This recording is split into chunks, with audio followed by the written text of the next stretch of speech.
Set up there from a one-man show.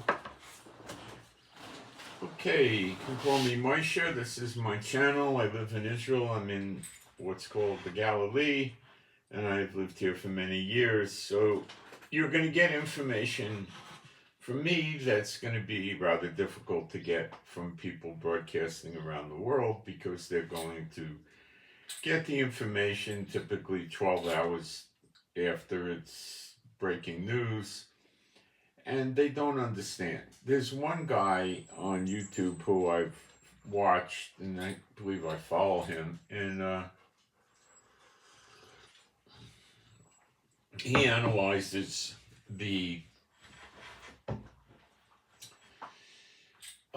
you can see maps of where aircraft are traveling and Navy ships and stuff like that. He mostly focuses on aircraft. And he, shows you some interesting things. One thing he said the other day was that these cargo planes flying into places like Jordan are leaving to go back to America with Palestinians on the planes. Now, I am sure I would have heard this. I watch Arab media every day, pretty good amount. I translate it. Machine translated. I don't speak Arabic. I also watch the Farsi, which is the Iranian language, and they got such control over their internet. You don't get anything on their social media. You get nothing. Okay? But the Arab media comes out of Gaza, comes out of Lebanon, comes out of Jordan, Egypt, even parts of Israel. And I look through that a lot, and a lot of people that live in Israel look through it also. And a lot of them speak Arabic because grandma and grandpa or mom and dad came out of an Arabic country, and they grew up speaking Hebrew and Arabic, and some know English as well. So there's nothing about this. And the other thing that is absurd is, how are they going to get out of Gaza to Jordan? They're just going to go to Gaza Airlines at the Gaza City airport, get on a plane and fly to Jordan. Gee, there's no Gaza Airlines and there's no airport in Gaza. So what are they going to do? Drive to Jordan? You see how, and we wouldn't know about it? It's ridiculous. The other thing this guy did was, when they opened the Rafah crossing in Egypt to let people into Egypt for various reasons, dual nationals with like American passports got in there, and then they got transported someplace else, right, out of Egypt. He put artillery pieces and armor.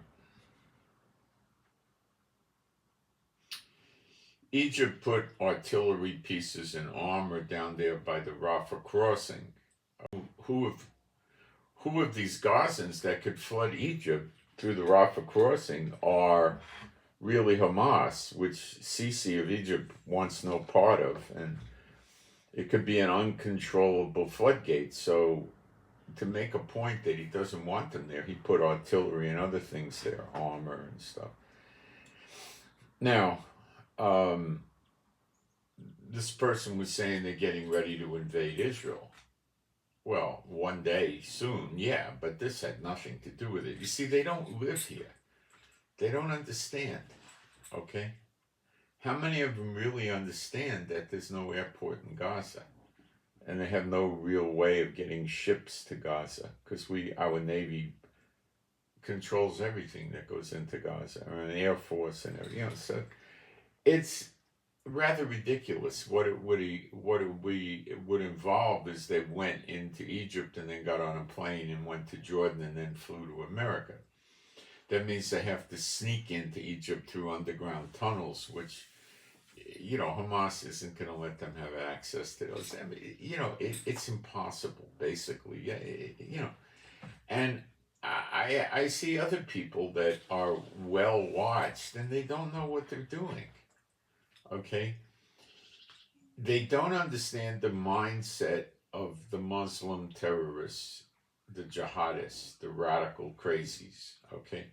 They don't understand it. And they don't understand the mindset of the leaders of countries like Lebanon, the leader of Hezbollah, the leader of Iran, the Hamas. They don't understand how they think, okay? So you're going to just keep getting led astray with these people. Then come the false prophecy teachers that are laying it on the people that this is Gog and Magog. Guys, I say this all the time. It's impossible. Why? In Ezekiel 38, the famous Gog and Magog scriptures, which it really is, it says that Israel at that time is living in peace and safety without bars and walls, with gold and silver and cattle, and they come to take a great spoil. Do these people know that out of the 9.6 million living in Israel, counting the Arab citizens, but not counting the West Bank, I believe, the Arabs in the West Bank, we don't know how many of them there are. The estimates run 2.5 to 4 million. Okay, leaving them out. 2.5 million people in Israel live at the poverty line. People in Israel are like, paycheck to paycheck, and they carry debt. The banks give them credit like it's going out of style, So, they don't get it. They don't. We're living in peace and safety without bars and walls. In the community I live in, which is rather small, there's some gates to get in the community. There's some entrances to get in the community, and they have metal barriers. They're gates closed. They're locked up, and they keep one gate open, and we have what's called shamron, which is the Hebrew word that means watchman, like watchman on the wall. Something would be shamron, right? And we got guns from the government, and I'm too old to partake, but they got guns from the government, and a group of them stand there and check all the cars, and they're giving out, stickers for the cars. If they know who you are and you prove who you are, that you live here, they give you a sticker for your car to make the passing quicker. And we've got foot patrols armed, and we have vehicle patrols armed. That's in case some genius jihadist from Syria or Lebanon or something actually manages to work its way here, which has not ever happened, but these are trying times, and they got paramotors they used in Gaza. So yeah, and that's peace and safety without bars and walls. You see, they don't understand anything, okay? And they sit there and they spew this stuff out, and it's on Facebook, Instagram, it's TikTok, Rumble, it's all over the internet, and they don't know what they're talking about, okay? So let me proceed. I want to do our praise first. There is no God like Jehovah. There is no God like Jehovah. There is no God like Jehovah. There is no God like Jehovah. There is no God like Jehovah. There is no God like Jehovah. There is no God like Jehovah. There is no Messiah like Yeshua. There is no Messiah like Yeshua. There is no Messiah like Yeshua. There is no Messiah like Yeshua. There's no Messiah like Yeshua. There's no Messiah like Yeshua. There's no Messiah like Yeshua. Okay, being fair, giving people time to get the notices that I'm live and come in. I need to do a little bit of housekeeping in the chat. Not really a lot, but it'd take a moment or two. So let me do that. I'll stay with you while I'm doing it. It's pretty quick and easy. It's not much to do. And come in. I need to do a little bit of housekeeping. I want to check that we had audio and video, which we do. I don't know if I have any questions. Let's see.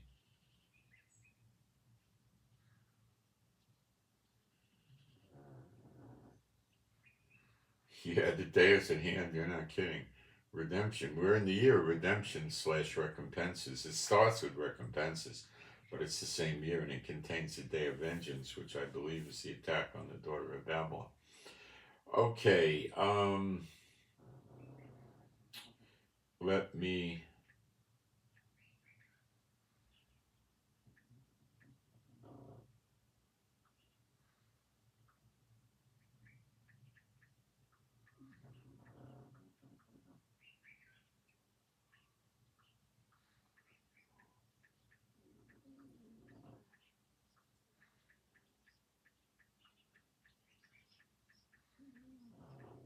go to work here pretty quickly.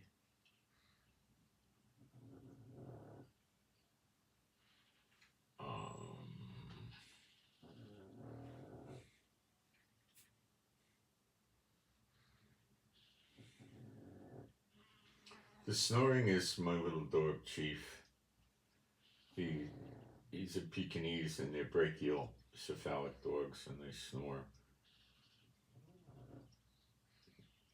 I used to like when he slept in the room with us, he would snore, and I kind of liked it. I got used to it, but my wife wanted him not sleeping there. It was bothering her.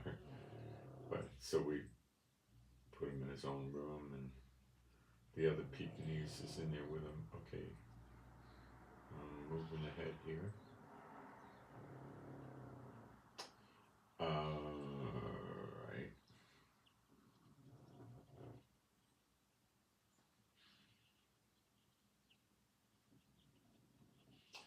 And let me put my email address up in the chat, which is a quick thing to do. You can ask questions in the chat. I really don't mind. But I get upset when people sit there and preach these false doctrines in the chat, and they just, line after line after line after line after line. You see 10, 12 lines of them preaching, and I'm not your, vehicle to preach, your crazy doctrines. They never prove them. They just say, this will happen, there's no scripture quotes, and it's a waste of our time. That I don't appreciate. I usually remove those posts. But questions are welcome.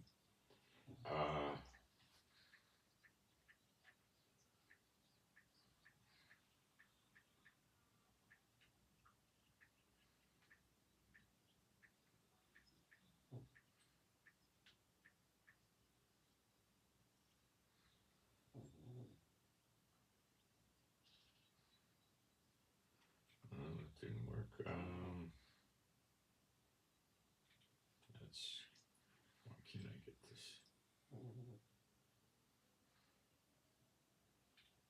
What's wrong?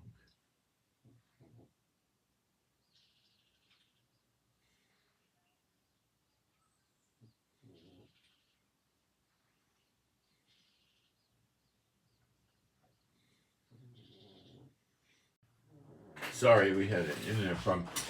I don't have internet problems until I get on the air. Do you think somebody's interfering with me? Israel's got so many false believers here. It's insane. Sometimes I think most of the believers are false believers.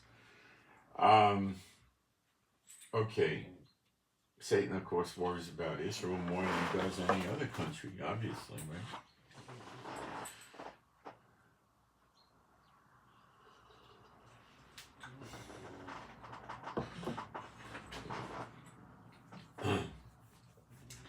Let me give you a little background what happened the last 48 hours, 72 hours ago.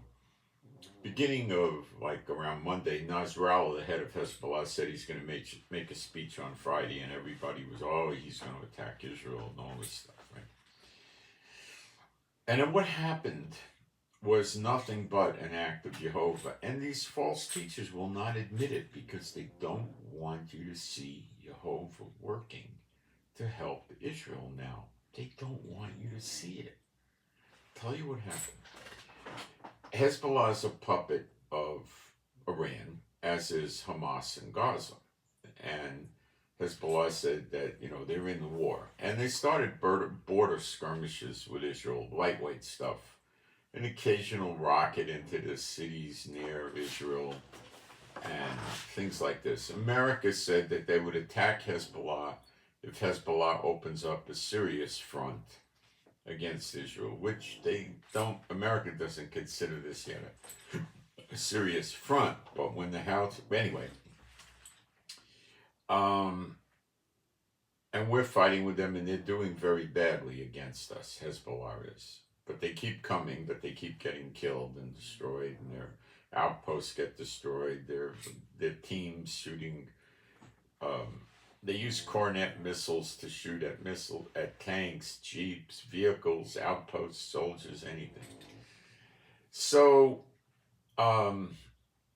everyone's expecting this. Now, what happened that I attribute to Jehovah in Syria is a lot of Hezbollah.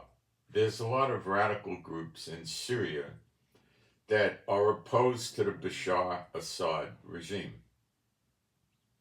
There's been a civil war going on in Syria for about 10 years. They strongly oppose him and want to get rid of it. Now, Bashar Assad, the dictator of Syria, is friendly with Hezbollah, friendly with Russia, and friendly with Iran. So there's Iran forces in Syria, IRGC. There's militia groups from Iraq, which are working with Syria. They don't like that. And, of course, they're not fond of Russia working with Syria either. So they said that when the attack blows up and Iran with Hezbollah and these other radical terrorist jihadist groups in Syria start attacking Israel, they said, what a great opportunity for us. We'll attack Bashar Assad and overthrow him and attack these Hezbollah people because we hate them. Okay? That was a big monkey wrench in their plans. Now, simultaneously, what happened is there's these radical terrorist groups that oppose Hezbollah in Lebanon. And they popped up and said, while Lebanon starts pouring the attack onto Israel, it's a golden opportunity for us, and we'll attack Hezbollah in Lebanon. So they'll be fighting Israel in the front, and we'll come at them from the north and kill them and get rid of them. Then the Lebanese government said they appreciated this and they'll join in too to get rid of Hezbollah. They don't want their country destroyed. So just before Nasrallah did his speech, Israel flew fighter jets. Shut up now and stop it. Israel flew fighter jets over Beirut, which is where I believe Hezbollah was doing the speech. And they were breaking the sound barrier. I don't know if any of you have experienced that. When they break the sound barrier, your doors shake, your windows shake, your dishes shake. It's a boom, a big boom. Okay? Your coffee could spill even. It could shake your coffee cup and may throw some coffee over the walls of your cup. It's like that. Okay? And they were doing that in Lebanon and doing mock attacks on Lebanon. So the big bad Nasrallah, the head of Hezbollah, gets on the TV worldwide coverage and says, "We stand with Hamas." And look what we've done. We've drawn 1/4 of the Israel Air Force up to the north. We've drawn something like 50 or 100,000 soldiers up here, a lot of their resources up here, right? And we're keeping them up here so they can't turn these resources against Gaza. And he said stuff like that. Did he attack us? Did he go through with it? No. He didn't schedule this big speech. What they intended to do, in my opinion, I don't have documents on this, but he had probably intended to say him and Iran are going into the war and they're opening up a front in Hezbollah and they're opening up a front in Syria and they're going to wipe out Israel and stuff like that. And then what happened? Well, he backed off. Now, he is a puppet of Iran, and he has his strings pulled by Iran. They tell him what to do. They fund him. He makes payroll from Iran. He says he has 100,000 soldiers. He used to have 25,000 regulars and 25,000 reservists, and that's 50,000. We think his forces are someplace between 50 and 100,000, say 75,000. Probably half regulars and half reservists. He has no air force to speak of. He has nothing resembling a substantial navy. Okay? He's talking defiance to America, and he's threatening to sink American warships in the region. Constantly. They talk tough, they got a big mouth, and they exaggerate and they lie, but they don't deliver. So he did nothing. Because what's the point? He opens up a big front. He doesn't know if America is going to bomb him or not.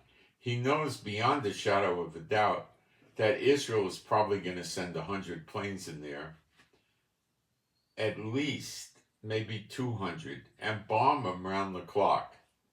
Okay? Israel's going to shoot surface-to-surface missiles in there. Israel's going to have Apache gunships shooting rockets. Israel's mobile artillery and tanks at the border are going to be pouring artillery in there. And then we're going to move into Lebanon and wipe them out. So is he going to be around to play another day? No. What is his gain? Well, he made Iran happy, and Iran will keep making his payroll, but there's a problem. He's not going to need a payroll anymore. A week later, there's no Hezbollah getting paid. That's it. Okay? Do they have tunnels and they dug in? Yeah, they got tunnels and they dug in, but it's going to be uncomfortable for Israel, and it's not going to be just a harassment. It's going to be serious, but he's going to get decimated, so that he's not around to play again another day. Now, if America joins in, Lebanon might be in the dark ages within 12 hours. Really, I'm not kidding. What do I mean?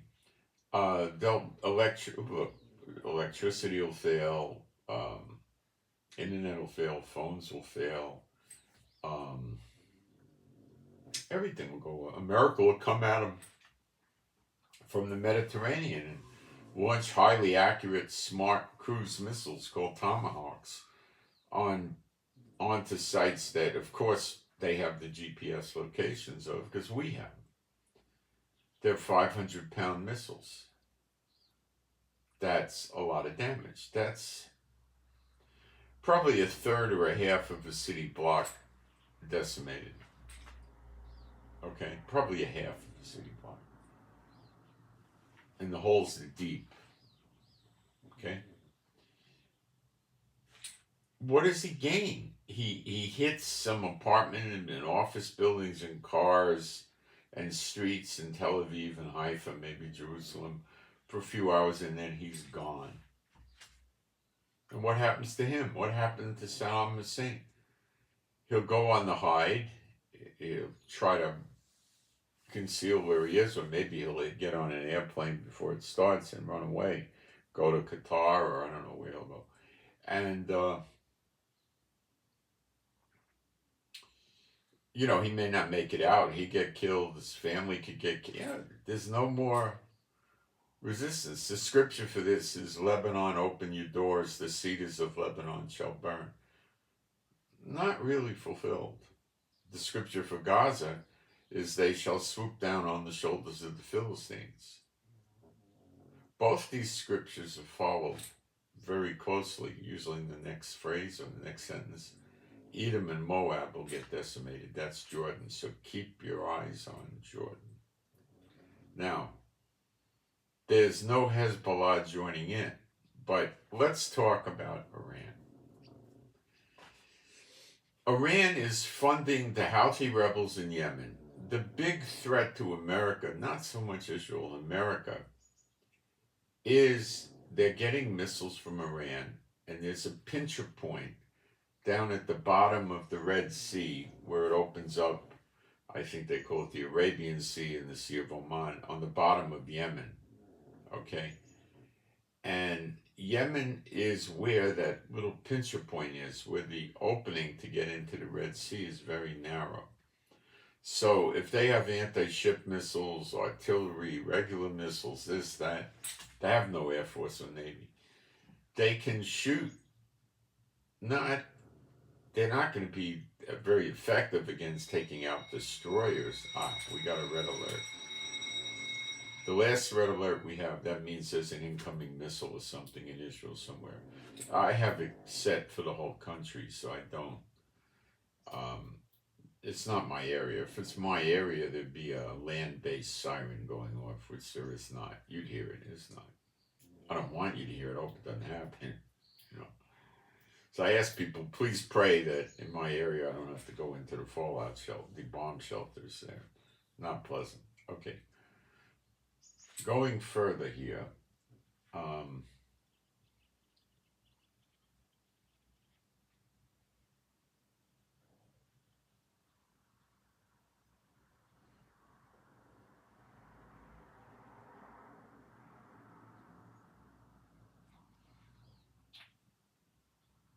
Lost my train of thought for a second.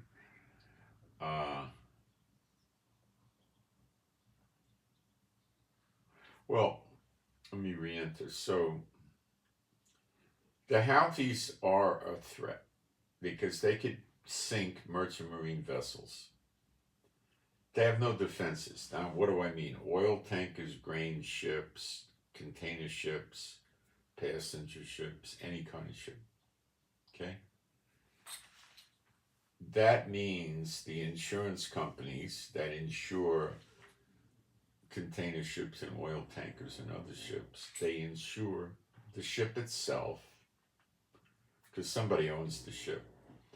They insure the cargo because somebody paid for the cargo.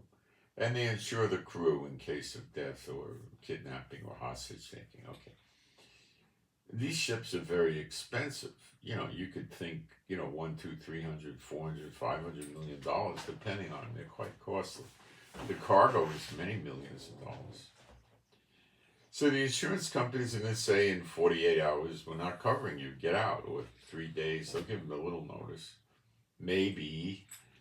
And the owners of these ships and the owners of the cargo are going to get out.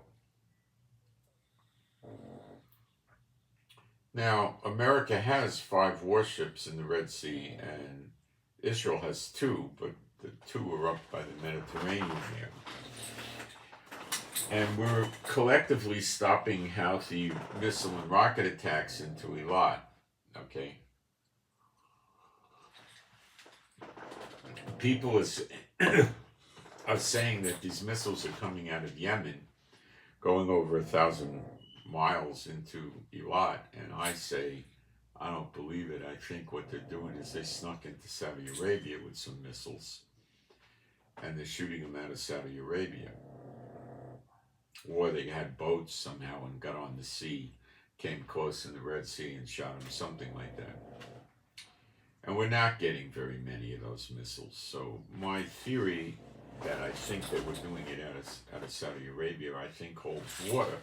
Because I think that they got, Saudi would send helicopters and jets and troops and tanks, and they found them and they got rid of them, or they ran away and hid or something like that. And it's not being reported. That's what I think. The other hand, I could be wrong, and they can have such good missiles. It's a possibility. But they've declared war on us officially, and they've shot very few. Okay. This is a problem of a big magnitude that America needs to deal with. They're not a major threat to Israel. They're a harassment. Okay? Gets us to draw resources, 2 ships by the Red Sea. Anti-aircraft, anti-missile systems set up in Eilat. It drains our resources. That's what this is about. The Houthis in the last year and a half have attacked the Aramco oil refinery in Saudi Arabia, which is their biggest refinery. And again, the missile shoot is a very long distance. So I again don't think they did it out of Yemen. I think they snuck into Saudi Arabia and did it. You know, some of these terrorist fighters are so good in the desert. I mean, they're as good as Navy SEALs trained in desert warfare or recon Marines trained. They're really good, and they're stealthy. Okay, so they can do things like that. Okay, they could have dug tunnels into Saudi Arabia that go, I don't know how far, maybe as much as 200-300 yards or a half a mile into Saudi Arabia, and they transport their launchers and missiles in the tunnels.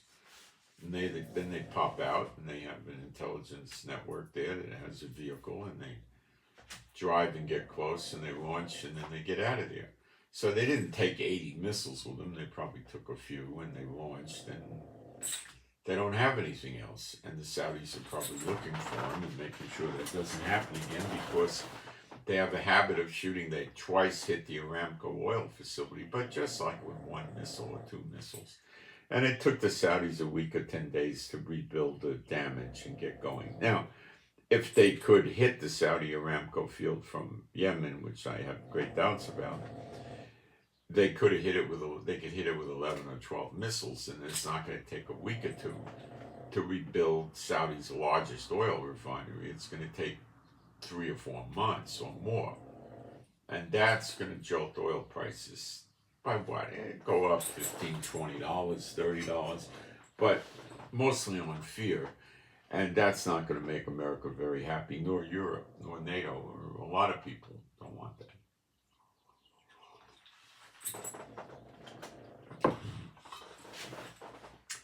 They're owned, controlled, and run by Iran.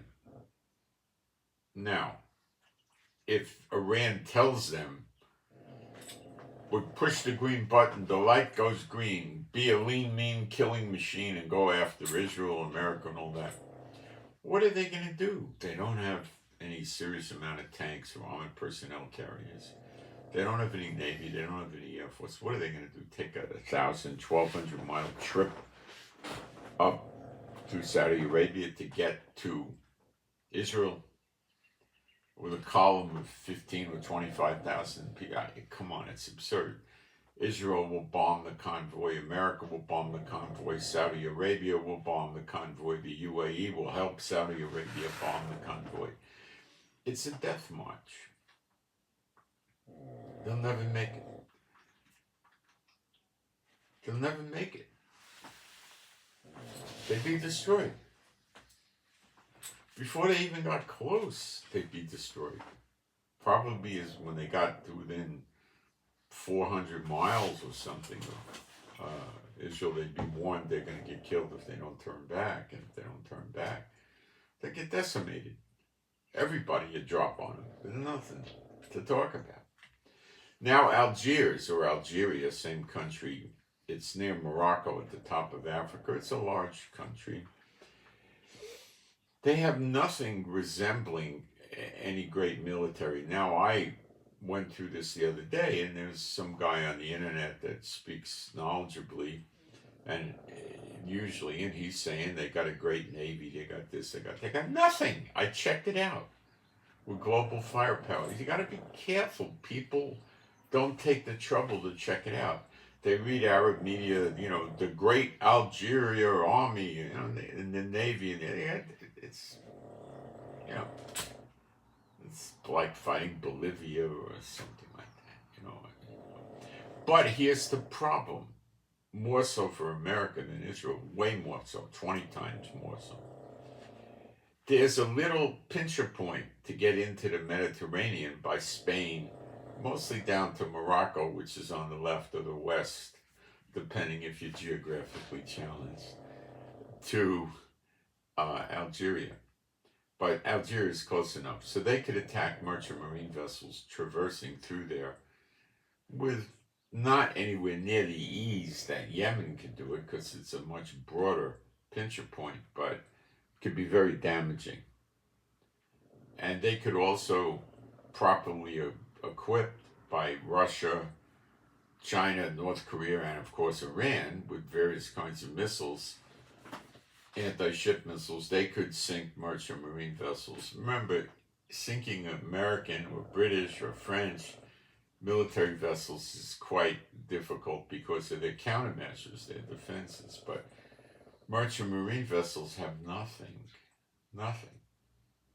So the same thing happens there. The insurance companies don't want to cover anybody traversing through that pincher point. They're not going to block the whole Mediterranean. Just at pincher points, so then getting into the Mediterranean becomes problematic. I'm giving you all the parameters nobody else is probably have the understanding of, okay? Now comes Syria. Russia for years has had a substantial Navy base in Syria on the Mediterranean at a city called, you'll either say Latakia or Latakia, depending on your accent. I don't know what the Arabs call it. I think they call it Latakia.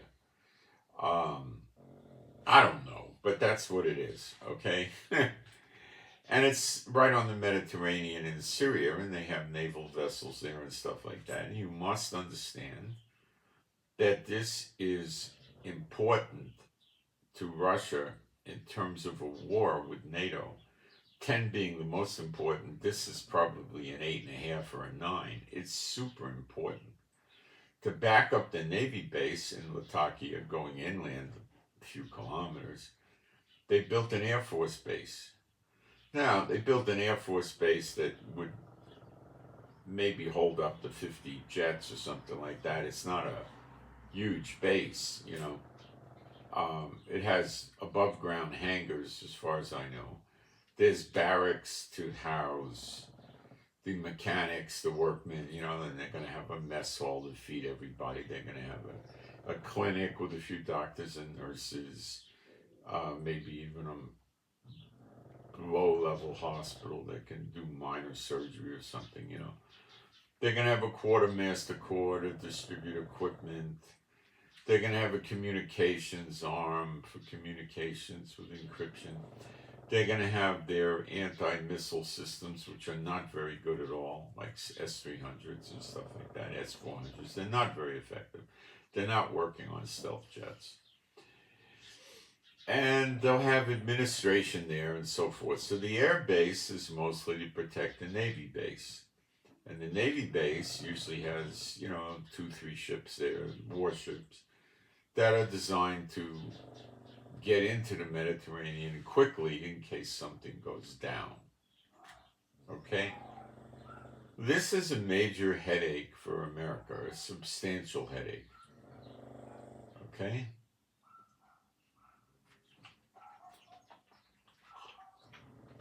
Russia is in Syria with the permission of Bashar Assad, the dictator that runs Syria. He inherited the country from his father, who's dead some years now, and he's got a 10-year-old civil war, and he hates Israel.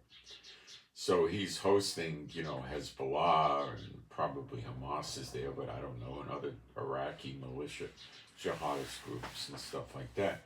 Now, if these groups that are also Muslim militias in Iraq and Syria get rid of Bashar Assad, then Russia has no status to keep their Navy base there, nor their air base, nor anything else. And America would very much like to see that happen. For war with NATO, Russia war with NATO affecting the Mediterranean. So I'm giving you the complexities here. Now comes Iran and the Persian Gulf. Well, Iran has 1,500 plus go-fast boats. There's 60, 70, 80-foot boats, depending which one. There's sort of like a PT boat, but not anywhere near as sophisticated. A World War II PT boat had torpedo launches on the sides of the deck. And the torpedo would be projected off the deck into the water. And the way they aimed them, this is World War II, was they steered the ship towards the target, and they had to get in close. They probably had to be a mile, I'm guessing.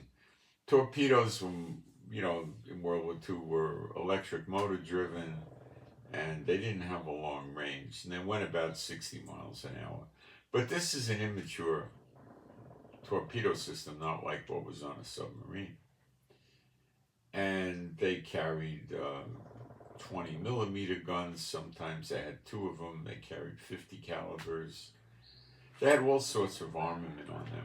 Okay, they could make war on enemy ships, but they were very fast. They could outrun a big destroyer or a missile cruiser, but not every single one. Some destroyers moved pretty quick, and they had battleships that moved pretty quick, but they could usually keep, 10 miles an hour ahead of them, which means if the destroyer or the battleship is closing on them at distance, like, 4 or 5 miles, and they could go 10 miles an hour faster than them, it's just a matter of time till they get lost. They're going to stay out of gun range, and, they had radar in there, they had bunks, barracks, where they could live on the boat.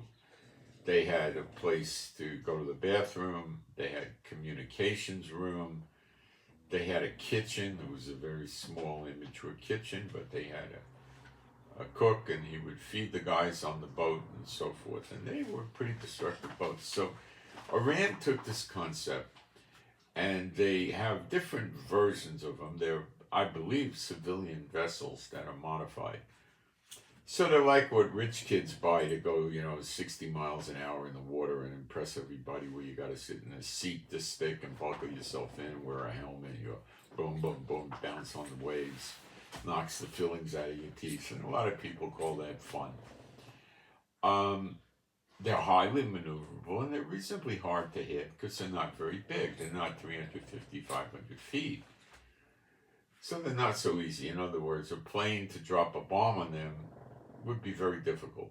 A plane to shoot them with an intelligent missile or rocket would not, because you'd get a lock on it and the missile would hone in probably on the heat from the engines. If they shut their engines down, it'd still be heat, and they'd be a sitting duck because they're not moving. And then they try to zig and zag and zig and zig and zigzag, and it probably won't work.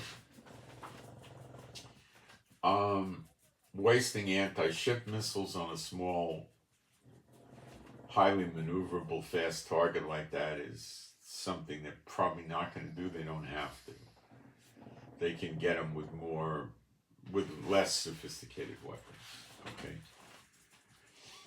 America brought a fleet of A-10 Warthog jets into the UAE, I think. And that's 25 or so. 24 or whatever. These things don't fly at the speed of sound, which is 750 miles an hour. They go pretty slow. They go 350, 400 miles an hour. They have an incredible machine gun, a Gatling gun with, I think, 5 or 6 barrels on the front of the thing. Computer controlled, of course, with radar and everything else.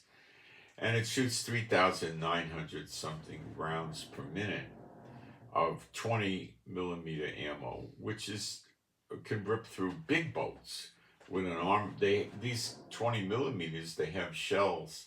They're 1 pound shells. They're huge. They're, probably the projectile is probably something like that. And they're armor piercing and then incendiary, so they can go through an ordinary hull of a ship. And when they get inside, they bounce around with creating fire. And this thing can shoot, almost 4,000 rounds a minute. So in a fraction of a second, it puts 3 or 4 rounds in there. So this thing's highly accurate. A pilot aims it, gets a lock on the engines or the rear of the boat, and gives it a tiny tap. And, maybe 6 or 15 or 18 or 20 bullets come and rip it up. Then the boat's dead in the water. It's probably on fire. It's taking water. It's over for the boat. That's why I believe they brought them there.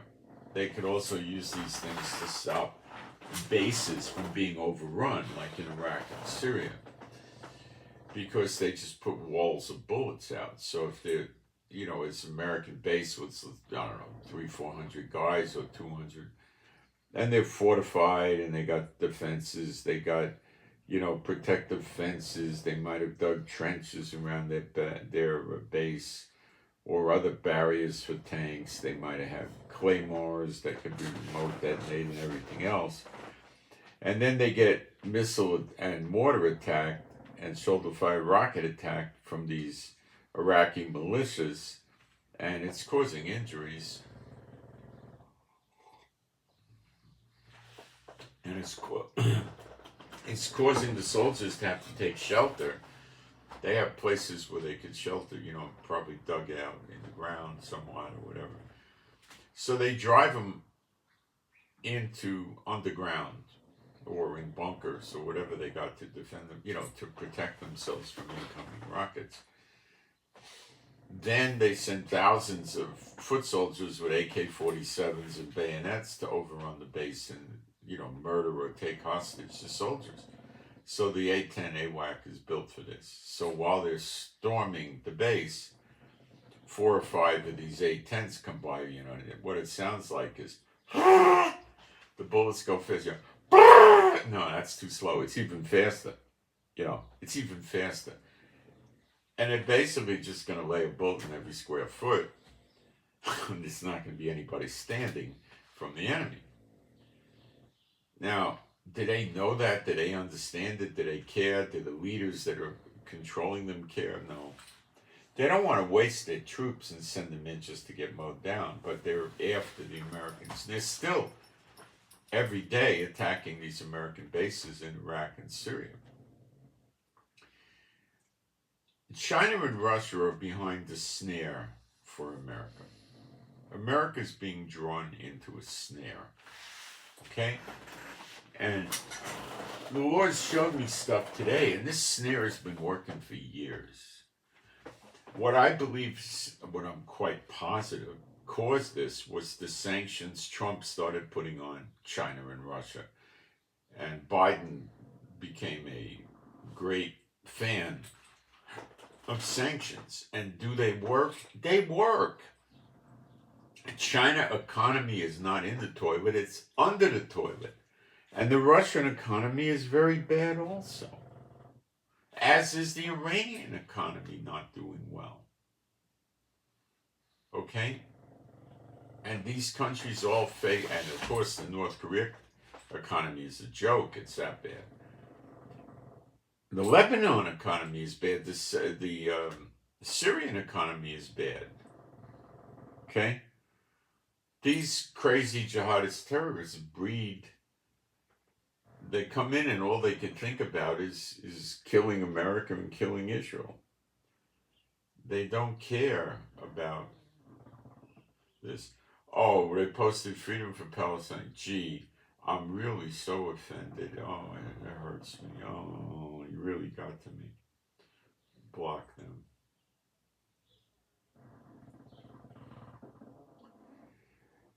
I believe in Iran. Revolutionaries inside Iran hit an air base. If my memory serves me, there's so many things happening. I believe they destroyed a few planes and a tanker. I'm not dead certain it was in Iran, though. It could have been Iraq. No, I think that was Iraq. I'm sorry.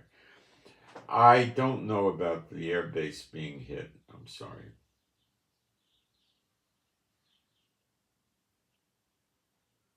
Okay, I'm unclear on that.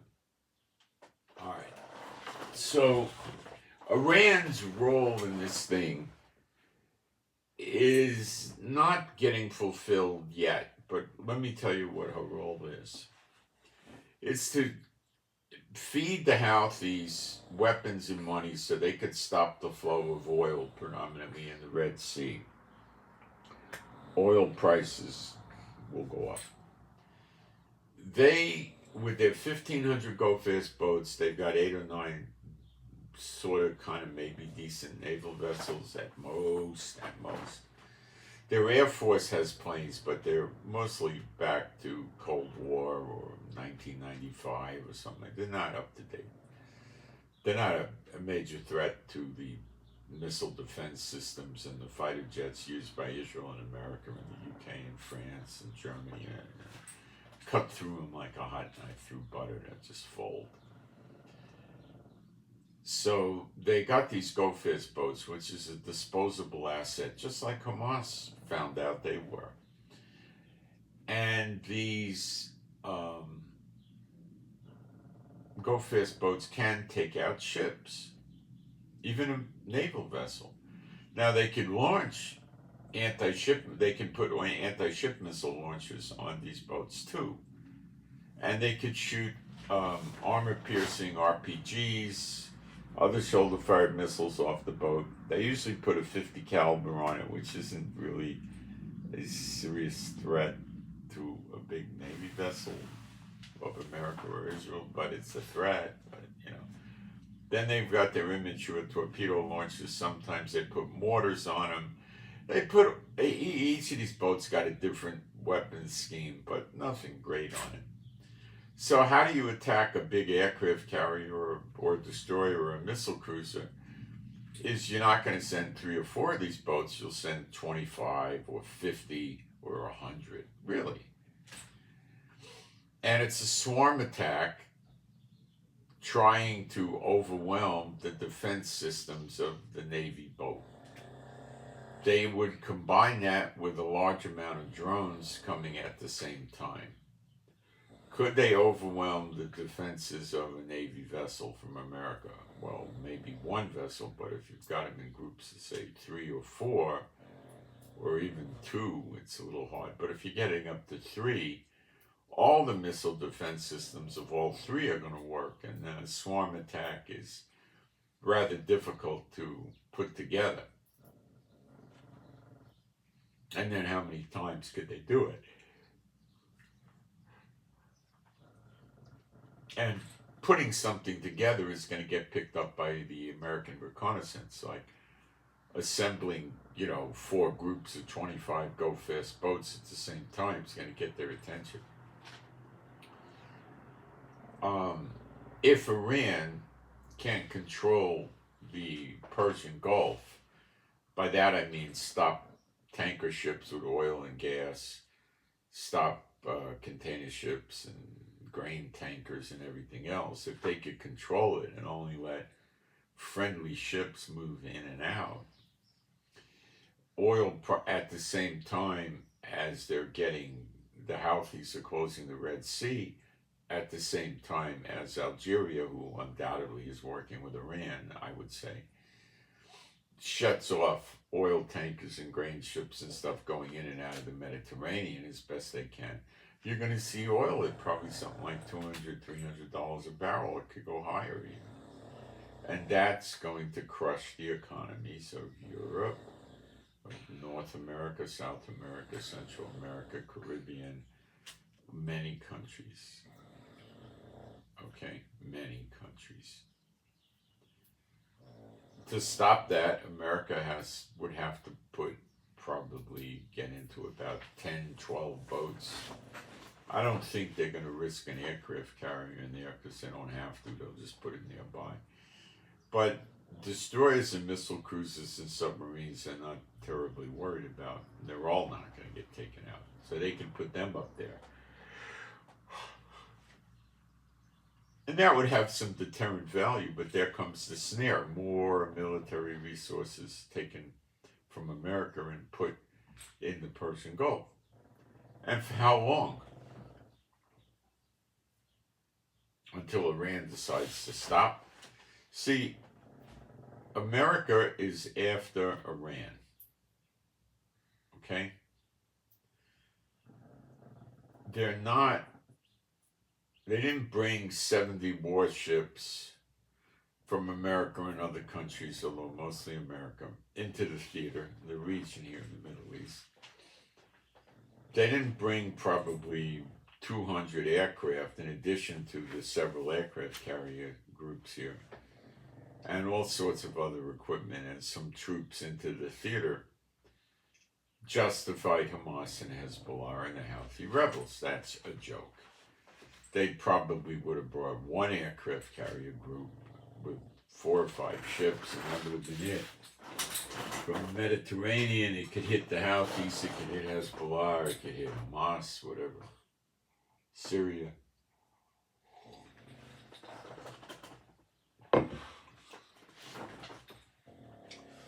You don't need it. They didn't need all this. This is about Iran. The Hamas attack was the alibi. Oh, this is horrific. Never let a good crisis go to waste. Boom, they jumped in, right? And they really have given us a lot of equipment, assistance, and aid. They really have, but they haven't actually gone to offense yet. And I don't know if they will. They might. It's possible, but I haven't seen it yet. They've gone, knocked a few missiles down with their Navy vessels in the Red Sea from the Houthis. That's all the offensive stuff. Direct offensive, in other words, fighting our enemies with us. I've not seen that yet. Probably will. Okay, now we got to look at Russia. Russia starts a Ukraine war 18 months ago, give or take, right? Why? Does Russia really need Ukraine? Gives it a buffer zone. What's the big gain? Not so much, right? And Russia is fighting in Ukraine for a long time. Russia's supposed to be a great power. They don't put their good troops in Ukraine. They don't put their good tanks, their good this, their good that. They don't put them in Ukraine. They're sending new inductees to Ukraine. People are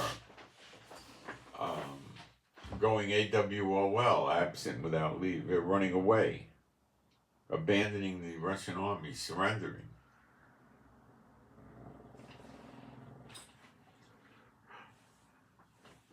Russian troops are repeatedly abandoning equipment that breaks down because they're giving them not the best equipment. And Russia does enough to keep the fight active. And what did this do? This caused America and NATO nations to give fantastic amounts of weapons to Ukraine, who burns through these weapons every 2 weeks or so. Tanks, armored personnel carriers, mobile artillery, rocket launchers. I mean, you name it, they've given it to them. Okay? This is getting America and NATO to use their backup reserve weapons, the snare. So Putin's been working the snare for a long time. And to help keep Putin going, Iran is giving Putin drones and missiles and ammunition and other things. North Korea is doing similar things for Russia. So Russia can keep their own reserves ready for a fight with NATO.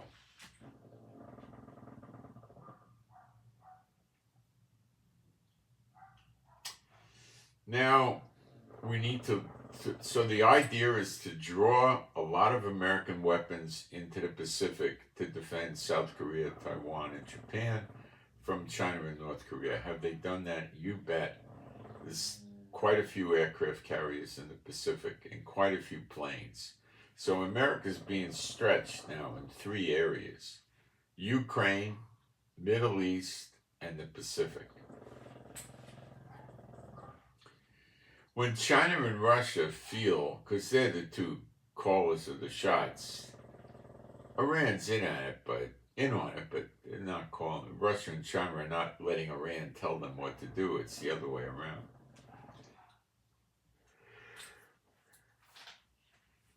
So these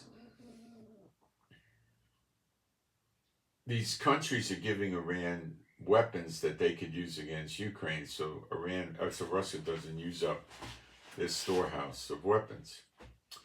And Ukraine, in terms of Mother Russia, the mainland, the homeland, can present nothing more than a harassing threat. They don't have any ability to invade Russia and conquer Moscow. They could send drones in and things like that, shoot some long-range missiles and, things like that.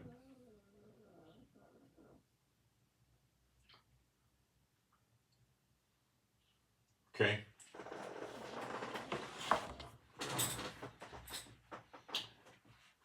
Now,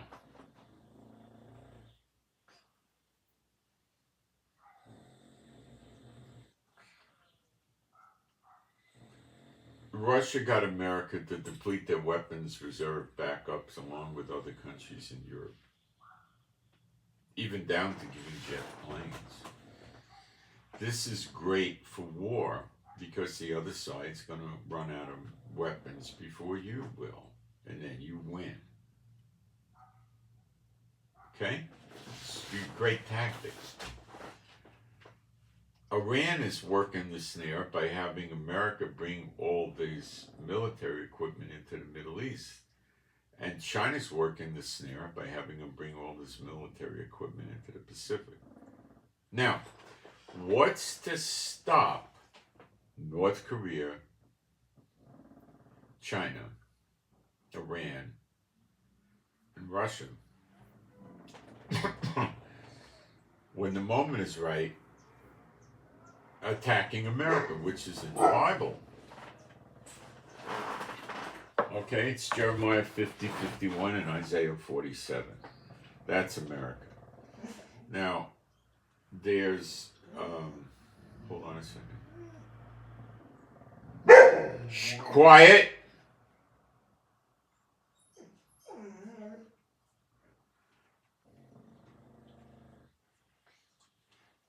That scripture is found in Jeremiah 50, 24. I have laid a snare for thee, and thou art also taken, O Babel, that's Babylon, America, and thou wast not aware. Thou art found and also caught, because thou hast striven against the Lord. Well, we know America's done that. Now, the other wild card that's America's facing that I think is going to be when you see this hand get played, which could be today or tomorrow, it's going to be very hard on America. And that's the Biden open door policy, and everybody is saying they've got sleeper agents in there. Well, they would be from China. I doubt from North Korea. From China, from Iran, and from Russia. The ones from China and Russia, there's probably a bunch of them that are highly trained. That would be the organizers and administrators of a concerted effort in America to cause tremendous damage within.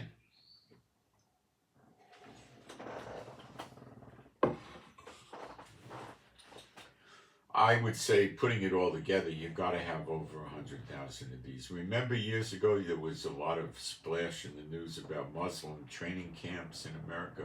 They still exist. Look it up on Google. They're still there. They have maps showing you where they are. I put it up on my Telegram and YouTube before in the past. They're not in the news media, but the terrorist training camps are still there. They teach tactics, shooting, things of this nature. What do you think they're teaching them for? I don't think these terrorists are going to go door to door and shoot people like they did in Israel on October 7th. They're going to use fire, because that's in the scriptures. And I'm going to take a break for a minute, and I'll be right back.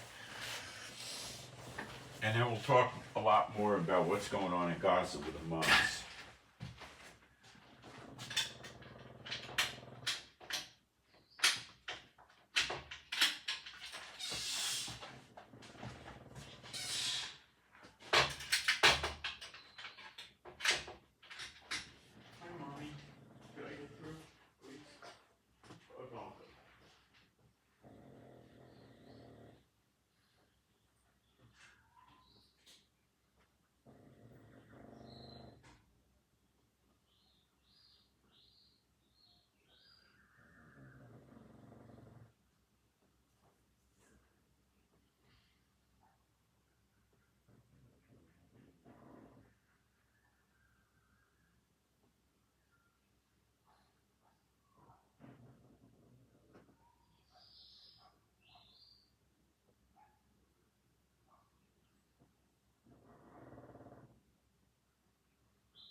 when you read Jeremiah 50 and 51 carefully, you'll realize that the attack on the daughter of Babylon, America, occurs from the north.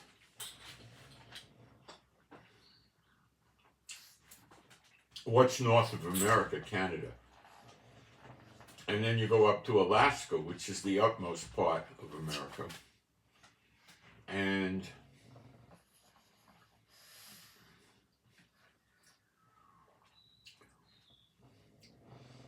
there's the Bering Straits from Russia, which is, it's either something like 25 or 43 miles. I think it's 43 miles.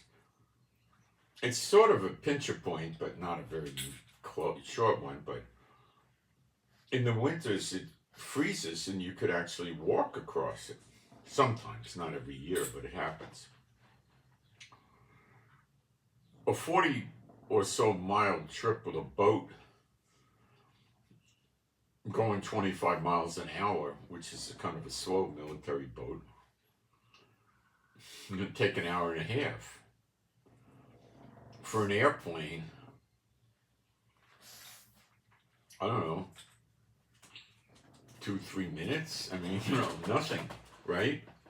So they can, that's where it's going to come. Now, who has access to Russia other than Russia? China, very close to Russia, they go in there. And North Korea goes in also. Iran's job is probably to contribute troops.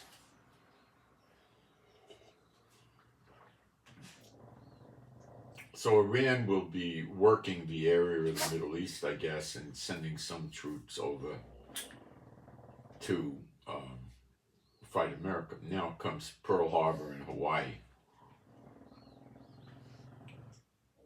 They don't care about that. Why? It's isolated. It's what? 2,500, 3,000 miles away from mainland America. They have a lot of naval assets there because it has close access to the Pacific. In World War II, it was, rather important, but why would they waste their time on Hawaii? If Hawaii survives, what's it going to do? Come back and pick it off later.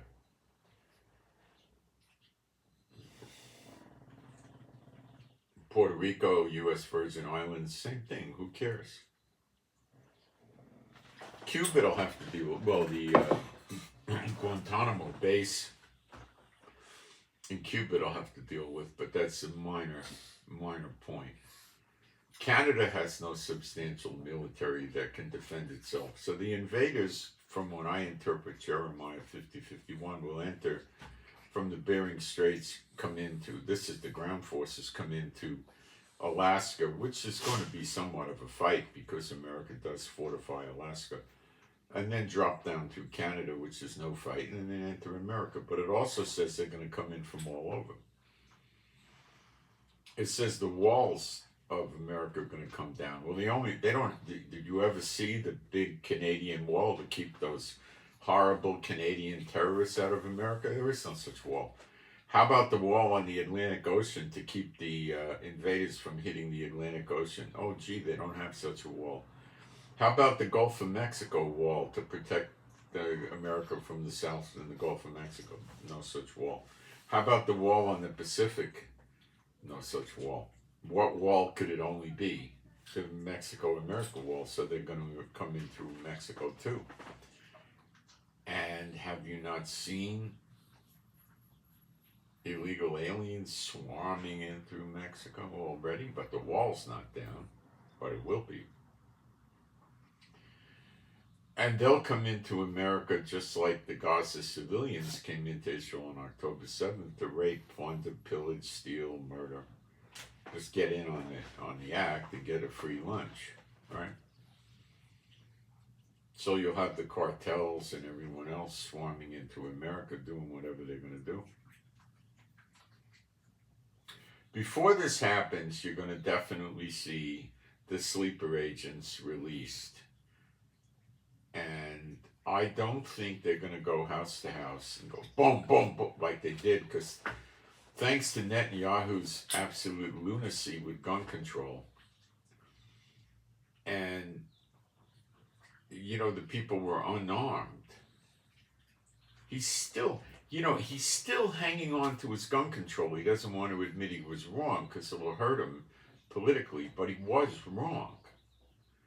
And he should make it that any Jewish citizen, or that's a problem because you got 1.6 million Arab citizens, but you should be able to go down there and buy a gun, like in America. Yeah, I'll take that Beretta. How much is it? Okay, I'll give you my Visa. And that's it. Even if they just had pistols, okay, it would have monkey wrenched this going house to house and invading and killing the people. It would have wrecked it for them. They come to your house, they start hitting the windows, right? Or shooting in the windows. Boom, boom, boom, boom, boom. What are they going to do? Sit there and have a gunfight with you? They're fast. They're on the run. They got to move fast. Go find another house. And, Israelis, everybody thinks that they're, so great with guns. I have a great deal of knowledge over many decades of guns, and I don't think so. When it comes to military guns, they have a great knowledge and they build great guns for armies. That they're good at. The other stuff, why don't, what I would want to have if I was going to defend my house against terrorist invaders is I would get myself a Benelli shotgun with 8 shots. So there's people who have made videos with this thing where they pull the trigger and fire all 8 rounds before the first spent casing hits the ground. If you're shooting 3-inch shells, that's 9 pieces of double-aught buck. Okay? A double-aught buck ball bearing, if you want to call it that, is the size of a 32 caliber bullet. If you get hit with 3 of those or something at the same time, maybe if you're a Navy SEAL, you're not going to go into shock, but most people are going to go into shock and they're not going to be doing too good. Okay?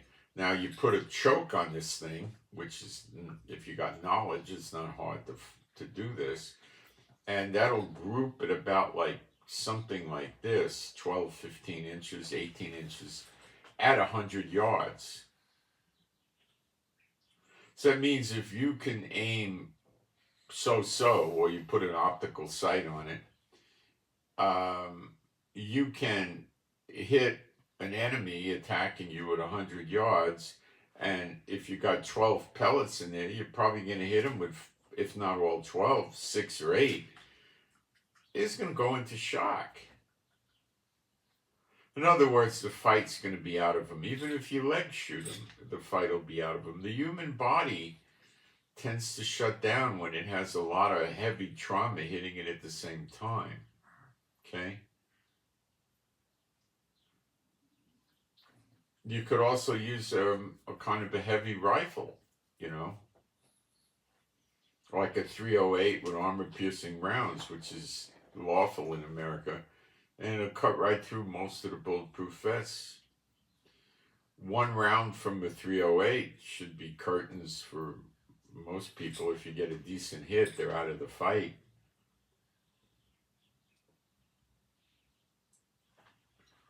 It's a little difficult for me to imagine somebody taking a round of 308, even in the arm or the leg or the shoulder, even high up on the shoulder, and being an effective fighter after taking the round. It's possible, and it will happen sometimes, but it's the rare occurrence.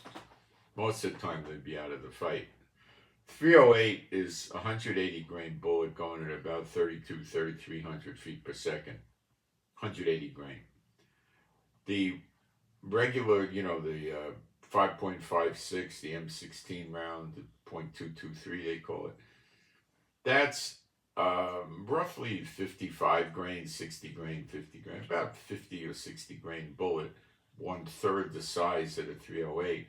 going at the same type of velocity, a little bit over 3,000 feet per second. Now, is that bullet effective? Yeah, it has a habit to tumble when it hits, and yeah, it's effective. It really is. It's quite effective, but not like a 308. You could think of it as, the 223 is like getting punched by a boxer, but the 308 is like getting punched with a boxer with brass knuckles on, with spikes on the brass knuckles. It's not the same thing.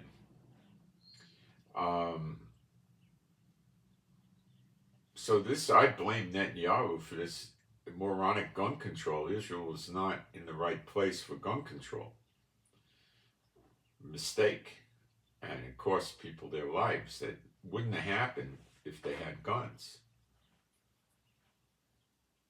And I don't hear anybody talking about that.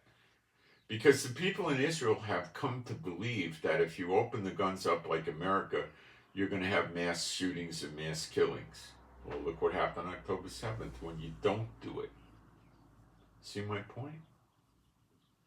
Okay.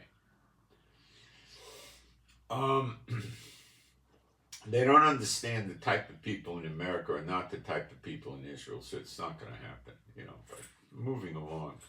They say they're loosening up the gun laws, but I don't believe it's seriously loosened up.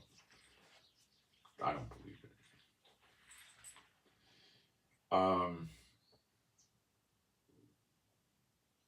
So the reason America's here in the Middle East is for Iran. They got to shut Iran down. They've got a war brewing with Russia, with Ukraine and NATO versus Russia. They got a war brewing in the Pacific with China and North Korea versus South Korea, Japan, and Taiwan, and Guam, and the Philippines. And Australia will be in the fight on the side of America. And the last thing they need is Iran messing with the oil supply, which is crucial in times of war. Europe needs it, NATO needs it, everybody's going to need it. And we need free-flowing shipping. We can't have this interference with shipping. Now, Iran will, at some point, try to get worse.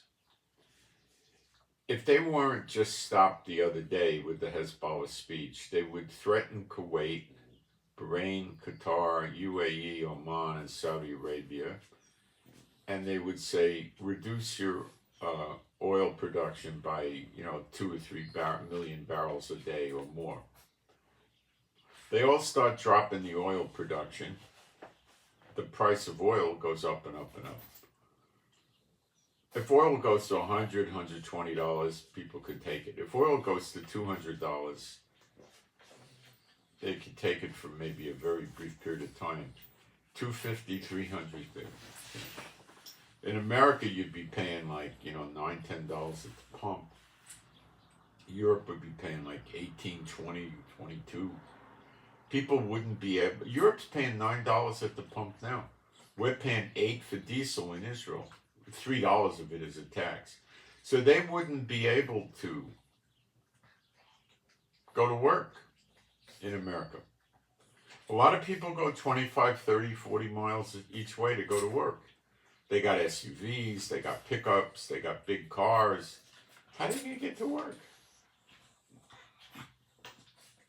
They don't have the money.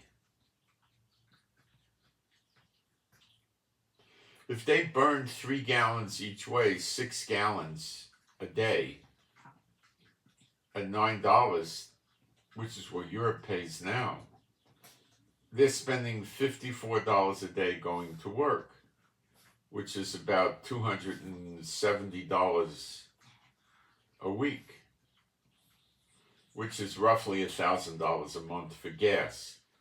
Now you got maintenance, insurance, inspections, tires, brakes, all that, right? Okay. How many people have $1,000 to spend on gas? There's people that do. It's just going to crimp their lifestyle. But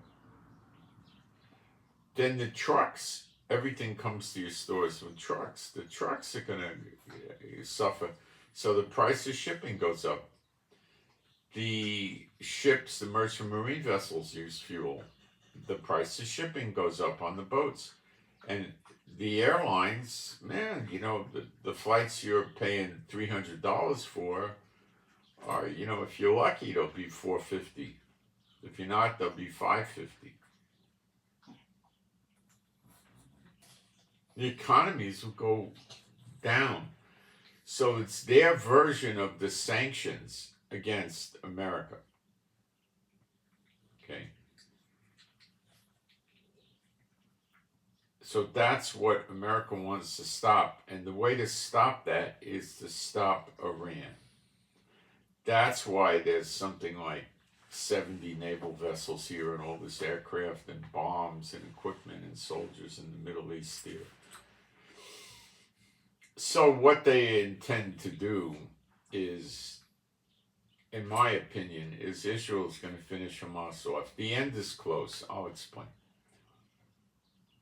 We separated the Gaza Strip into two pieces, north and south.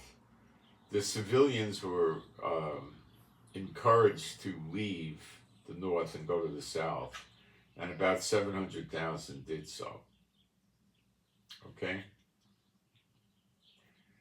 The south is relatively safe. There's humanitarian aid coming in every day. They got food, water, whatever they need, okay? Now, Gaza City is where the Hamas people have the central headquarters. We have that surrounded now. Have had it for probably 48 hours. They've been breaking out of tunnels. They open a secret trap door, then it looks like it has grass or dirt on it. They open it up. A few of the guys climb out. They have ladders. They come up on ropes. It varies. They come out with shoulder-fired rockets, AK-47s, RPG grenade launchers, whatever they're going to come out with, right?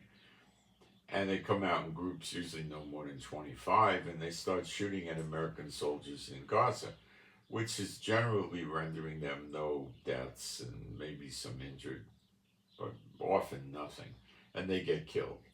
Then we know where the tunnel entrance/exit is located. So we take some ordnance, or bomb squad people, demolitions have ordnance. You put it on a rope, you lower it down, you hit the detonator. After you run back a distance, boom, you blow that whole tunnel area up. The entrance is no good anymore, and you probably collapse parts of the tunnel. This is happening a lot. So we're not taking many missiles anymore, because when they got to come out of the tunnel with a crew, and then they run a little bit away from the tunnel entrance, maybe 100, 200 yards. They set up the launcher, they put the missile in the launcher, they hit the fire control, and they run back down, probably taking their missile launchers with them. And they get back in the hole. But what's happening now, of course, is boots on the ground, is we see them coming out of the hole from the exit. And then we call in an airstrike or an artillery strike. And we blow that whole tunnel entrance capability is gone. You can't use it anymore. And this is happening a lot. They come out, they get killed. They can't make it. We got airstrikes, we got artillery, we got tanks there that can shoot artillery. They don't make it. So what are they going to do? Without Hezbollah coming to help them, they're going to die. Israel is saying, if you surrender all the hostages, we can talk about a humanitarian ceasefire.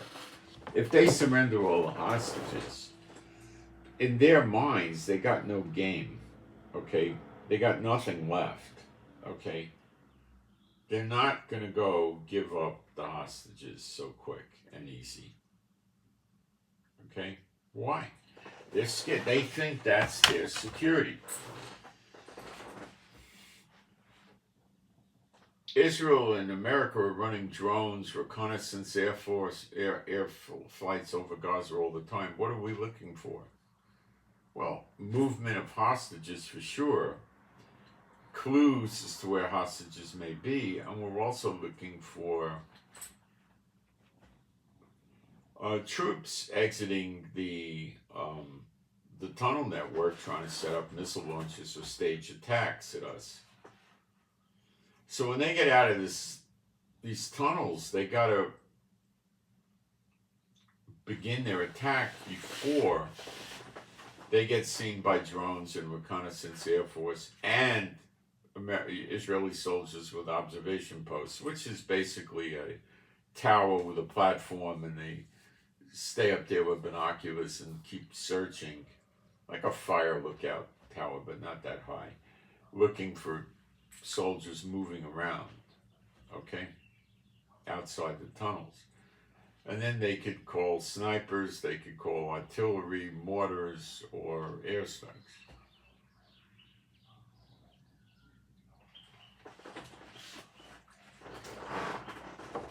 So I put up on my Telegram that the last missile came in last night. I believe it was 9:30.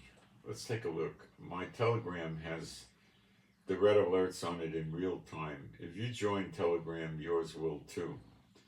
You can join, I'll show you how. If you join Telegram, it's easy. You download Telegram Messenger, which is free app. Install it. Send me an email. My email address is in the chat. It's in the lowest line down in the description box. It's israelgiving with the number 7@gmail.com. I'll mail you the invite link. You click on the invite link, and in 2 or 3 seconds, you're in. And it's all free. And I'll be back in a second. These are the last days of Hamas, and it's not going to be a long time either. They're saying that, but it ain't going to be.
If Hamas can't come out of the tunnels and ambush the Americans,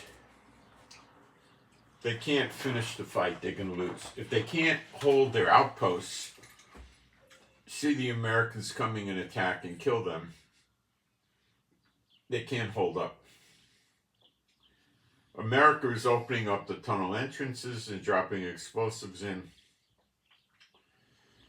It's just a matter of time. I do not think that that Israel's going to go and pump 75,000 gallons of gasoline in there and have the Marlboro man come and flick a cigarette down there. They're not going to do that for a lot of reasons. They're just not going to do it. We just saw an hour ago a missile came in the Eilat area. I don't have a report of any damages. And then the last missile before that, well, that was not Hamas doing it. That would have been Hezbollah. The last missiles I saw coming from, I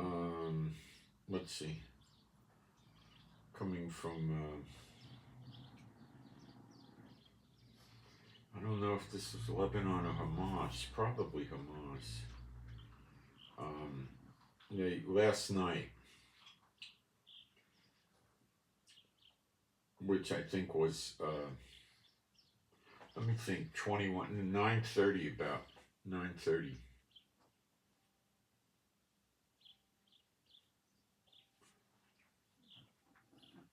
So it's been more than 12 hours, which is the longest break I've seen in a long time.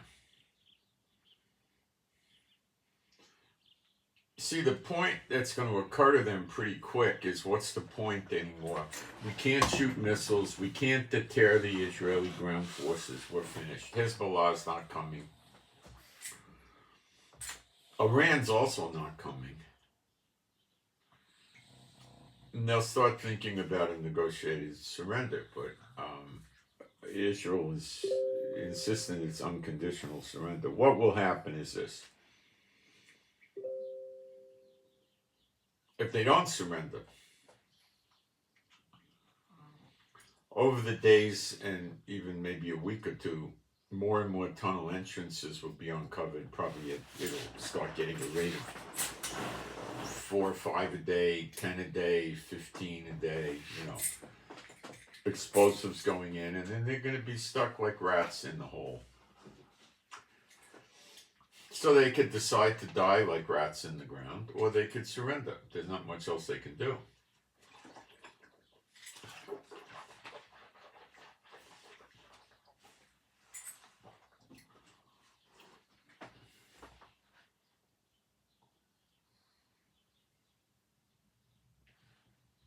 What are they going to do?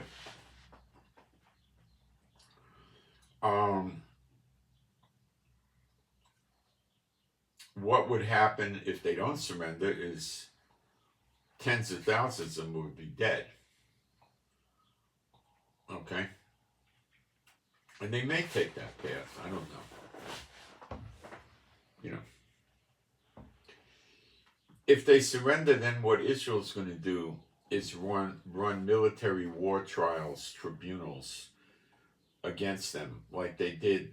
Don't look at the Eichmann trial. That was a long time after the war. Look at what they were doing with the Germans for war crimes right away. They were holding military tribunals, and there's one video you can find on YouTube where they took a German general's uniform, they put a noose around his neck, they had him stand on a chair, and they asked him what he wanted to say, and he said Heil Hitler, and then they pulled the chair away, and he died. They did firing squads too. It was very fast. They disposed of these guys. That's what Israel would do. Military tribunal is not going to be, a long drawn-out court trial. It's going to be out, They're going to identify the ones they can that invaded Israel and did the atrocities in Israel on the 7th of October, and they're going to execute them. And that's going to send a strong enough signal to the world to make Israel happy I'm not talking about Jehovah, I'm talking about Israel. Now, Jehovah may not put up with that. Jehovah may want just them annihilated, and it may turn into that. Okay? They may not try surrendering, because they don't know who's going to be a war criminal and who's not. Blinken coming here the other day, yesterday, was not about a negotiated ceasefire. That can be done on the phone. Okay? It wasn't anything like that. It wasn't about getting the hostages out. They're doing everything they can under the sun. Believe me, Israel is doing everything it can to recover those hostages. It's a very rough situation. It appears the hostages might be broken up in, 20 or 50 different locations. We don't know. How do you do that? It's hard. It's really difficult. Netanyahu's idea is to just keep hitting them with an iron hand until they've had enough, and they just say, okay, we'll surrender. Here's your hostages. And then they walk out, and then they'll be strip searched and put in internment camps, like with wars and barbed wire fence, no weapons and barbed wire fences, and then they'll be fed and stuff like that. It'd be a big burden on Israel, but what we would do then is go in, probably keep them in Gaza, lock them into a fenced area in Gaza, not put them in Israel. And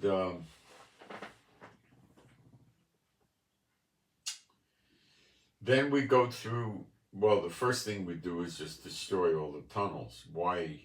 I mean, they'd probably send guys down there to pick up intel as to who the real bad guys were, so that would take a few days. And then the tunnels would be, detonated. They would plant charges inside the tunnels, bring wires outside, get at a safe distance, and detonate. So they'd collapse all the tunnels.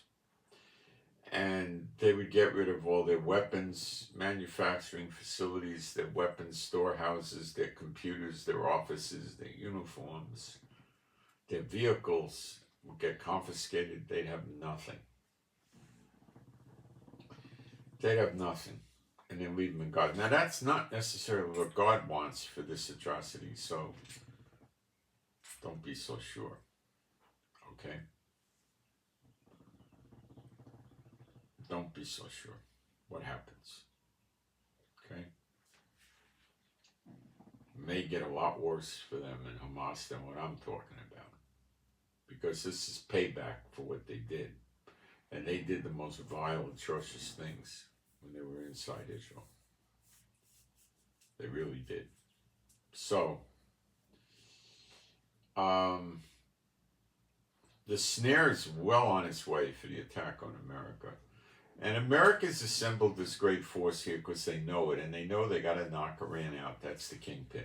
Knocking Iran out is immensely difficult. I don't think America will succeed. And I don't think America's going to do a ground invasion. Now, their snare, there being China, North Korea, Iran, and Russia, might be that America, with or without Israel, with or without the UK and France, comes over there and bombs the place. We know they can blow their go-fast boats up. We know they can blow their Navy up, because the boats are not in tunnels. They're out there. We know that the oil refineries, which have to be above ground, can be blown up. We know the mechanisms they use to transfer the oil from the shore at the pier into the tanker boats can be destroyed. We know we can destroy train tracks, okay? We can destroy above ground airstrips. Maybe even some below ground airstrips with penetrator bunker buster bombs, maybe. Big maybe, okay?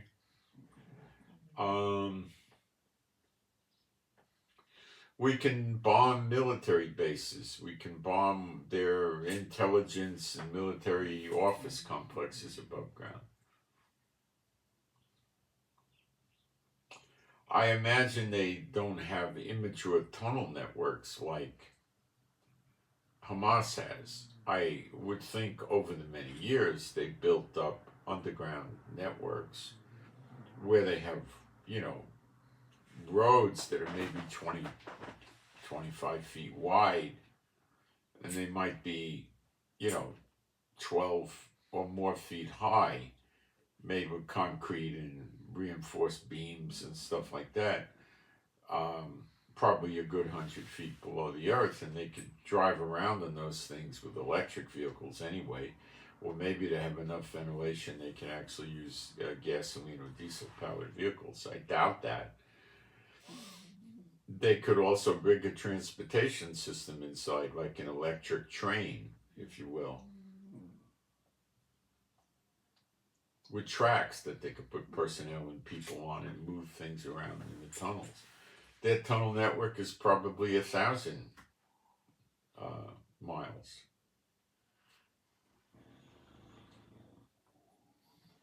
So Iran could hunker down and actually take the bombings from America just like Hamas took them from Israel, but much better. Okay? So then America's going to wake up and realize if they want to stop Iran from playing again another day,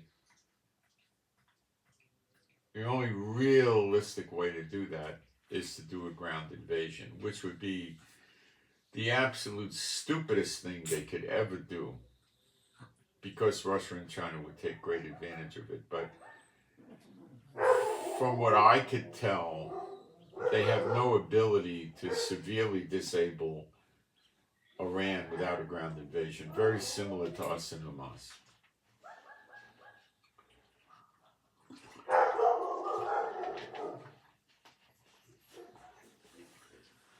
They can weaken Iran, destroy their navy, because they can't hide those, destroy the go-fast boats. That frees the Persian Gulf. It's a big peace of mind for America. It stops them from attacking all right, shut up. From attacking the UAE, Bahrain, Qatar, Kuwait, Oman, Saudi Arabia. They could stop that. The Houthis they could wipe out in an afternoon, I think. Or they probably have tunnels. It may be a more concerted effort. That they can invade. That they don't care about. That they can invade. It's not a big deal. They'd probably use about 200-300 tanks and 15,000 troops and a lot of aircraft and drones and stuff. It wouldn't be very difficult for them to do that. Not at all.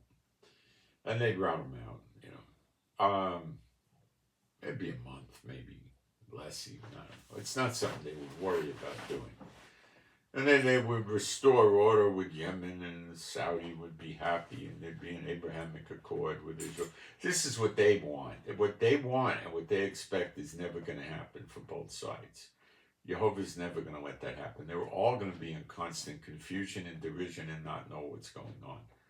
They're going to think they know what's going on. They're going to try to execute their plans, and things are going to go away through all the forces concerned, except Israel. Things are going to go well for Israel, like with those other Muslim groups threatened Syria and Hezbollah. It's threatened the Syrian government and Hezbollah government if they attack Israel. And then they did the same thing with the Lebanese government and these other militias against Hezbollah. They didn't see that one coming. The other side, the enemy, not America. America is a good thing for America. But so before they hit Iran, they got to control the Houthis. They got to make it impotent, okay? And they have to control the Hezbollah so that doesn't pop up again. So there's probably going to be a preemptive strike into Hezbollah as soon as we're pretty secure that the fighting back capabilities of Hamas have diminished to a negligible level. No rockets, and, then we can put our attention on Hezbollah and just pick them off. Because that stops the threat of Hezbollah opening up on us when an attack on Iran comes. And Netanyahu's wanted an attack on Iran for ages. And I think the Biden administration sees the time has come. And that's the only explanation for bringing all these resources over here. Israel could fight Hezbollah and Hamas by itself and win. easily, okay? And throw Syria in if you want. We could still do it, okay? So all this wasn't necessary. But for Iran, it is.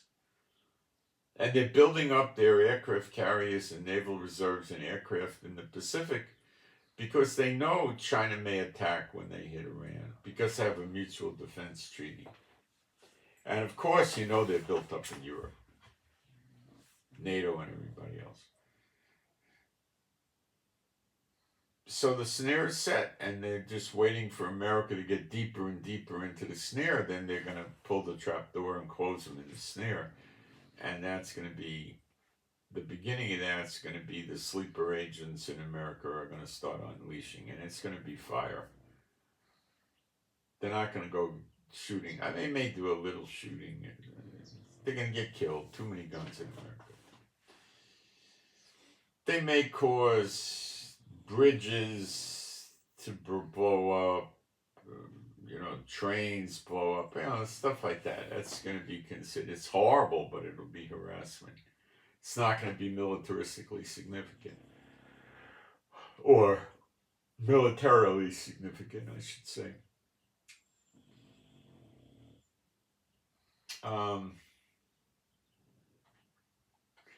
That will weaken America, and that will probably bring on ruler fighting ruler, which is going to be just before the invasion. And that's going to mean there's a lot of people, the militias, the survivalists, the gun nuts, and they're going to say, well,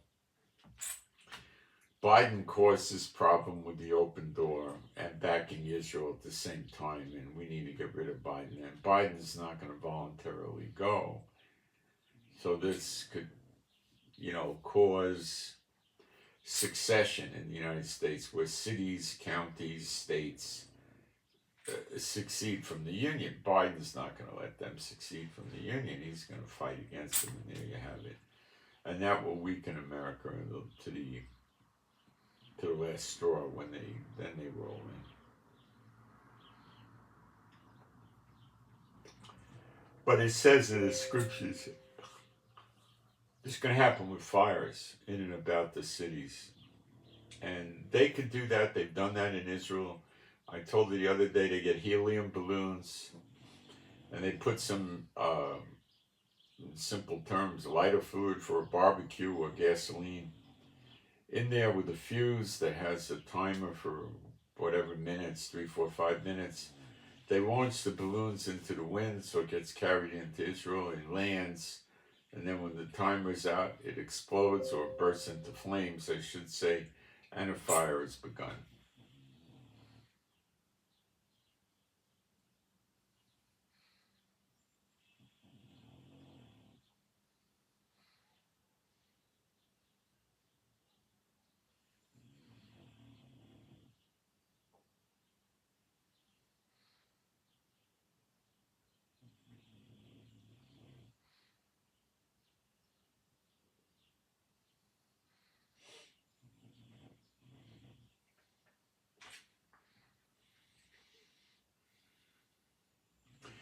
I can't think of much else. I think I got it.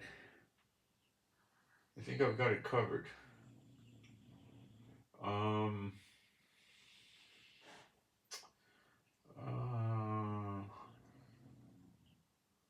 Russia might start harassing poorly defended NATO countries like Finland, Sweden, Denmark. Not a real, big fight, but border skirmishes. Pakistan has internal strife. There was some rebels in Pakistan opposed to the Pakistani government. That's where the airport got attacked. They lost some planes and tankers. So Pakistan's getting trouble. That might have something to do with India. India might be inspiring this trouble. I don't know. I have no knowledge to that effect, but it's a possibility they don't get along well. Let me take a look here. Something in the news might be interesting. Hold on. Social media.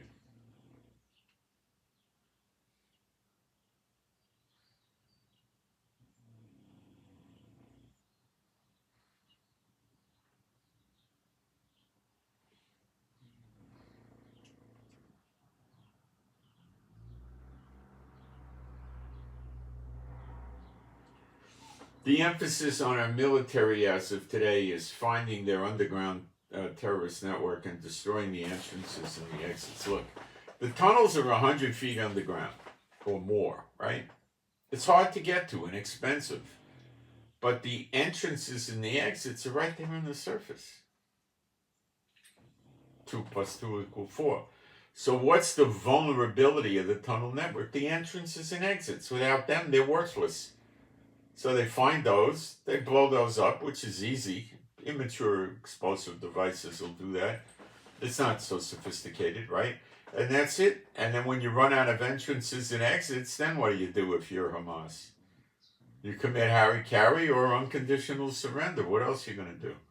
Or just stay there till you run out of food and water. Well, they'll make sure they run out of air pretty quick. More rockets coming in now.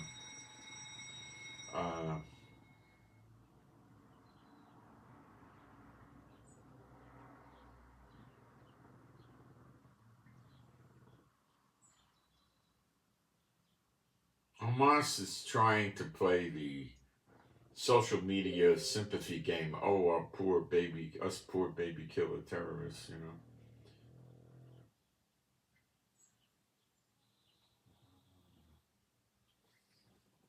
Oh, I understand that the food coming in from Egypt has expiration dates on it that have expired. They're probably old military MRE, meal ready to eat. My gosh. Egypt wants no part of these Gazans, I tell you right now. Sisi's afraid they'll be in his country and they'll overthrow him because they're close to the Muslim Brotherhood, who Sisi can't stand. He's the guy who runs Egypt. What happened with the rockets just now? Gaza envelope. So they did manage to get another rocket out. That was at 10:49, a minute ago. So there's I'm telling you, I live here, very light rocket fire now. Last night I was sitting outside and I heard tons of distance explosions. It could have been from Syria, but I don't think the direction was right. I know what Syria sounds like usually. I think it was coming from Lebanon. I'm pretty far from Lebanon, but when you have big bombs and explosions, you'd be surprised how far the noise travels. I was not feeling percussive effects to any great extent. When the Syrian bombs go off, you feel it in your ear, you feel the force, and the windows shake and the doors shake and stuff like that. My dogs were completely unimpressed. There must have been 15 or 20 explosions through the evening, and they didn't even pay attention to any one of them. It wasn't getting them nerve rattled or anything. They were very far away. They know what very far away is, and it's not a threat to them. It's irrelevant.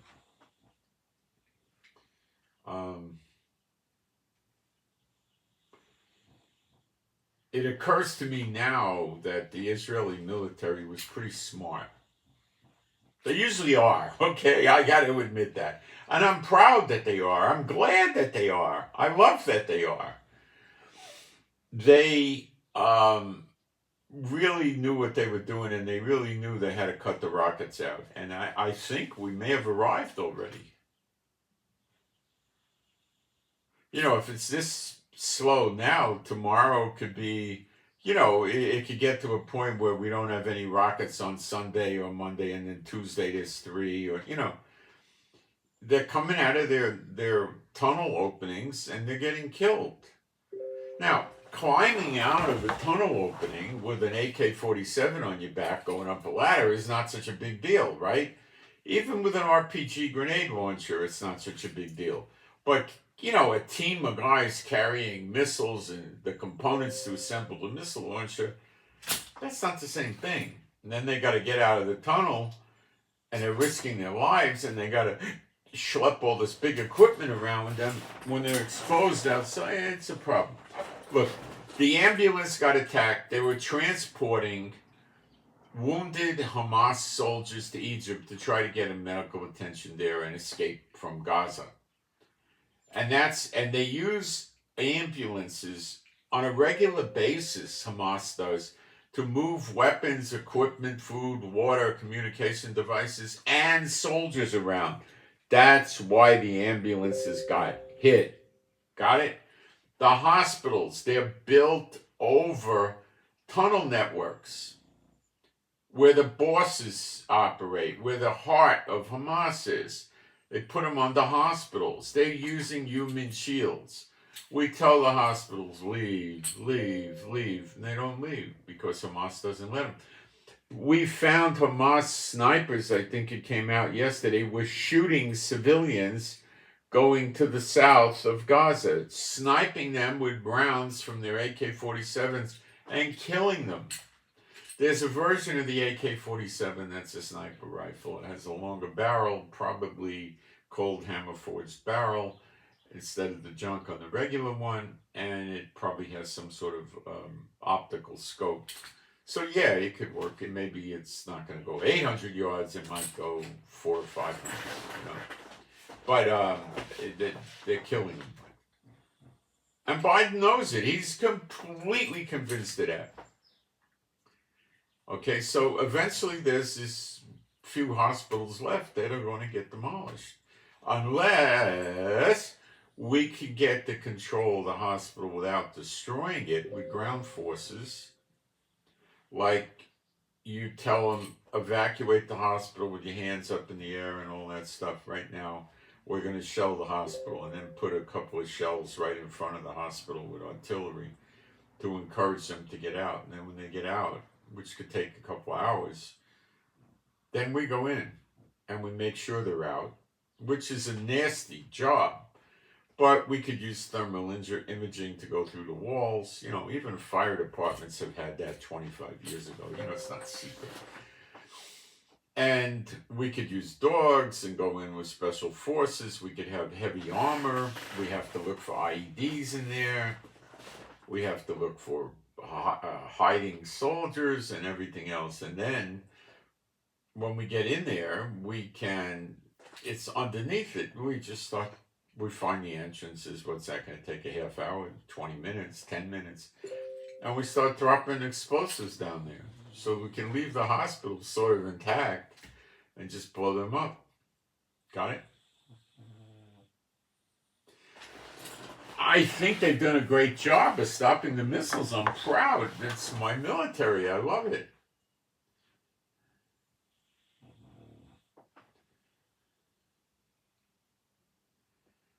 Hezbollah's a little bit on the quiet side, too. I think these geniuses figured out that Gaza's and Hamas is a lost cause. It's over the hill, you know. It ain't coming back. The cow got out of the barn and ain't coming home. It's over. It's over. Wait, we got an update here.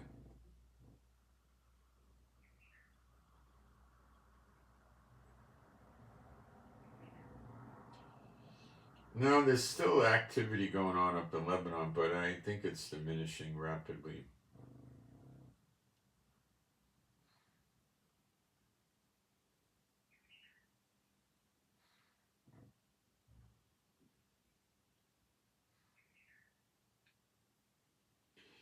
You'll see a preemptive strike coming on Hezbollah. You'll see somebody, America, Israel, or both, wiping out the Houthis, which is going to be a little on the nasty side.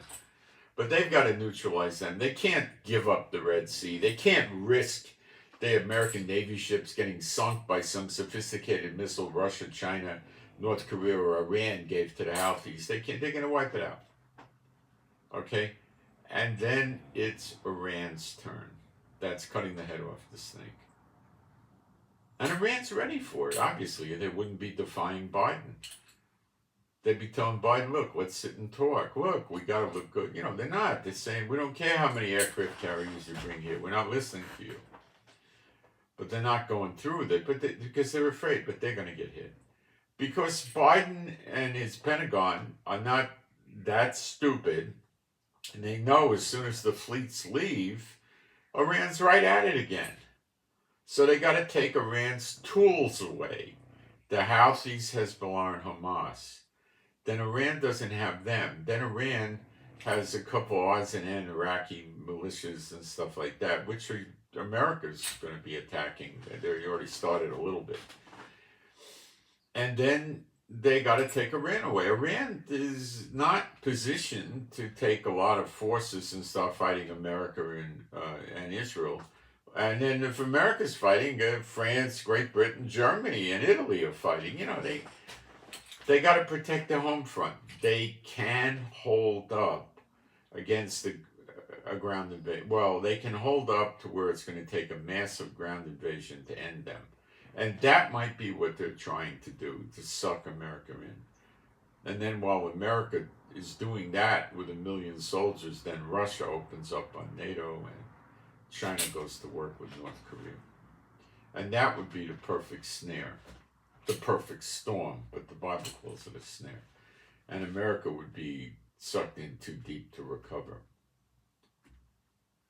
And it's going to start with the sleeper cells and ruler fighting ruler. They're going to be mad at Biden for siding with Israel. They're going to call Israel a bunch of homicidal maniacs and blah, blah, blah, blah, blah. But Biden, you left the open door open. You're the one that created the problem. And then you went to work with Israel to exasperate the problem. You caused it. You hate us. You're an idiot. You're listening to it. Whatever kind of rumors they come up with. And the normal answer with these groups is to succeed from America. We live here, but we're not America. That's their normal approach. Biden won't put up with it. And I don't think it'll be successful. And I don't think the enemies of America would put up with this anyway. The last thing they need is a bunch of well-armed, well-trained survivalists and militias. That's the last thing they need. That's their nightmare. Because you can't, it's very hard to take a country over when you have people like that. That's why they're going to use fire. And it's in the Bible, the fires in and around the cities. Read Jeremiah 50:51 until you're thoroughly aware of it. Read Jeremiah 30 till you're thoroughly aware of it. That's the birth pangs, the birth of the nation in a day, Jacob's trouble. Great is Jacob's trouble, but he shall be saved out of it. Oh, we got another rocket coming in. I'll check in a second. And make yourself real familiar with Zechariah 12, because that's the coming and that's the beginning of the redemption. That's when it stops going from recompenses to redemption. And when it hits the beginning of recompenses, you could hold me to this, you'll be grinning from ear to ear. There'll be no wiping that smile off your face. Oh no. You're going to be happy while they're crying. Oh yeah. All the true believers, the Israelites, I mean, it's going to be quite a thing. And we're in the 4th month of this year, so I mean, you got counting this month, 9 months to go. How long could it take? You got to have the second Exodus, and it's running out of time. Let's see where the last missile was. So God's just trying to get, some guys to sneak out of entrances, and if it's Gaza, let's take a look. No, it was Lebanon, so it's not Gaza. So no relevance. Let me see where it was. It's probably right. It's right by the border. So okay, that's what I got. I'll look at see if I have any questions. No.